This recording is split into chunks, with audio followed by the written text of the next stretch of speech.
బీహార్లోని ససారంలో కాంగ్రెస్ పార్టీ అగ్రనేత ఎల్ఓపి రాహుల్ గాంధీ యాత్ర ప్రారంభమైంది. కార్యక్రమంలో AICC chief Mallikarjuna Kharge, RJD leaders Lalu Prasad Yadav, Tejashwi Yadav సహా ఇండియా కూటమి ముఖ్య నేతలు పాల్గొన్నారు.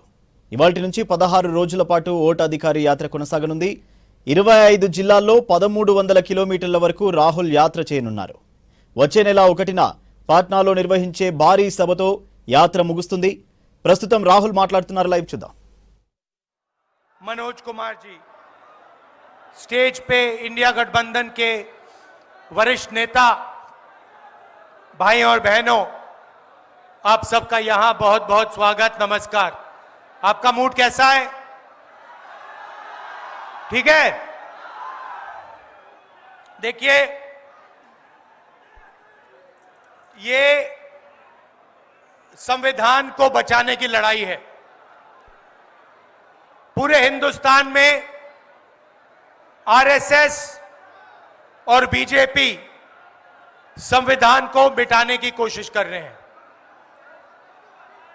हर चुनाव में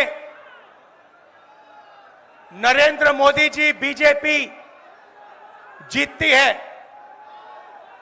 जहां भी देखो चुनाव होता है, ये जीतते हैं। महाराष्ट्र में सारे के सारे जो ओपिनियन पोल्स थे वो कह रहे थे कि इंडिया गठबंधन महाराष्ट्र में चुनाव जीतेगा।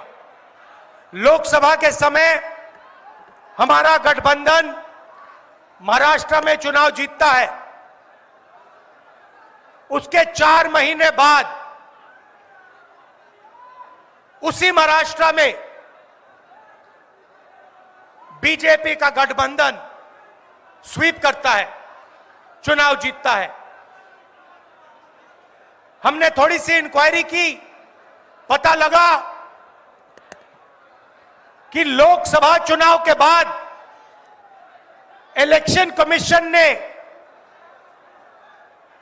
महाराष्ट्र में जादू से 1 करोड़ नए वोटर पैदा कर दिए। लोकसभा में और विधानसभा में 1 करोड़ वोटरों का फर्क था। और भाई और बहनों, जहां भी ये नए वोटर आए वहां पर बीजेपी का गठबंधन जीता। हमारा 1 वोट कम नहीं हुआ। हमारे गठबंधन को जितने वोट लोकसभा में मिले उतने ही वोट हमें विधानसभा में मिले। बीजेपी को सारे के सारे नए वोटरों के वोट मिले और वो चुनाव जीते। हमने शिकायत की, इलेक्शन कमीशन से कहा, उनको कहा हमें वीडियोग्राफी दिखाओ। इलेक्शन कमीशन ने मना कर दिया। उसके बाद हमने इंक्वायरी शुरू की। कर्नाटक में 1 लोकसभा 1 विधानसभा में हमने इंक्वायरी शुरू की। सारे के सारे रिकॉर्ड निकाले और एक रिकॉर्ड को दूसरे रिकॉर्ड से कंपेयर किया। भाई और बहनों, पता लगा कि एक विधानसभा में 1 लाख से ज्यादा वोट चोरी हुए। और इन वोटों के कारण लोकसभा की सीट कर्नाटक में बीजेपी जीती। हमने ये प्रेस कॉन्फ्रेंस में कहा, इलेक्शन कमीशन ने मुझसे एफिडेविट मांगा और किसी से एफिडेविट नहीं मांगा। कुछ दिन पहले बीजेपी के लोग प्रेस कॉन्फ्रेंस करते हैं, उनसे कोई एफिडेविट नहीं मांगा। मुझसे एफिडेविट मांगा। कहते हैं कि आप एफिडेविट दो कि आपने जो हमें कहा, आपने जो डेटा रखा है वो सही है। उन्हीं का डेटा है, उन्हीं के आंकड़े हैं, मुझसे एफिडेविट मांग रहे हैं। हमने उनसे सीसीटीवी जो वीडियोग्राफी है वो मांगी, मना कर दी। भाइयों और बहनों, मैं आपको इस स्टेज से कह रहा हूं कि पूरे हिंदुस्तान में विधानसभा के चुनाव, लोकसभा के चुनाव चोरी किए जा रहे हैं।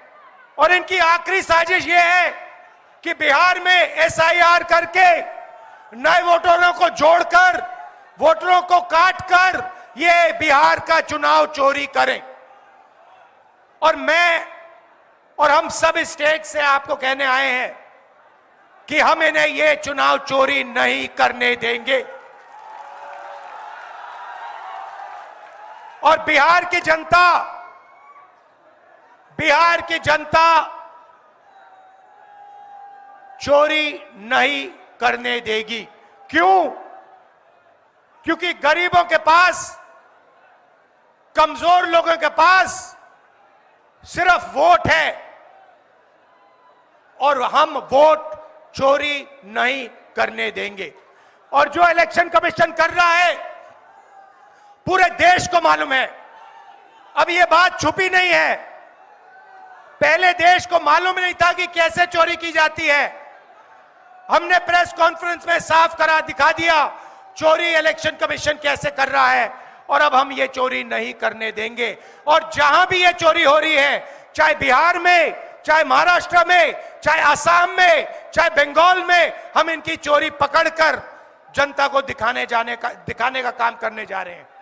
भाइयों और बहनों, नरेंद्र मोदी जी और एनडीए अरबपतियों के साथ सरकार चलाती है। आप वोट डालते हो, आपका वोट चोरी किया जाता है और फिर आपका पूरा का पूरा धन 5-6 अरबपतियों को दिया जाता है। हमने पार्लियामेंट में कहा कि हमें जाति जनगणना चाहिए और 50% रिजर्वेशन की जो दीवार है उसे तोड़ना चाहिए। प्रधानमंत्री के सामने मैंने कहा, मगर बीजेपी, नरेंद्र मोदी ने दबाव में आकर जाति जनगणना कह दिया कि करेंगे। मगर मैं जानता हूं कि वो सच्चा जाति जनगणना नहीं करने वाले हैं। वो 50% की जो दीवार है उसे नहीं तोड़ने वाले हैं। और पूरे हिंदुस्तान में कांग्रेस पार्टी, इंडिया गठबंधन जाति जनगणना करवाएगी। 50% की दीवार हम तोड़ेंगे। और ये जो वोट चोरी ये कर रहे हैं, आप देखना, हम वोट चोरी रुकवाएंगे। और एसआईआर की जो सच्चाई है, जो बिहार के गरीब जनता से वोट चोरी की जा रही है, हम पूरे देश को दिखाने जा रहे हैं। आप सबका बहुत धन्यवाद। लालू जी, आप आए, आपको डॉक्टर ने कहा कि नहीं आना चाहिए, मगर आपने कष्ट किया, आप आए। आपका दिल से बहुत बहुत धन्यवाद। नमस्कार, जय हिंद।